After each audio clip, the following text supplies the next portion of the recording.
Today is Nolan's first day to try baby food. Rice cereal. Rice cereal. Because he's 5 months old. We are going to attempt to feed Nolan food.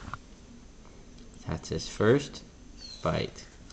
As you can see, he's not quite sure what is going on, and he's just got it in his mouth. This might be his last bite if he doesn't know how to move it to the back of his mouth.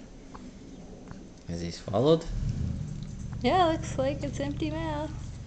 Wow. He actually ate some. Still not sure what he's doing. Mommy's helping. He hasn't really reacted the way we thought, or at least I thought. Oh, there he goes. He's like, ooh, this might be good.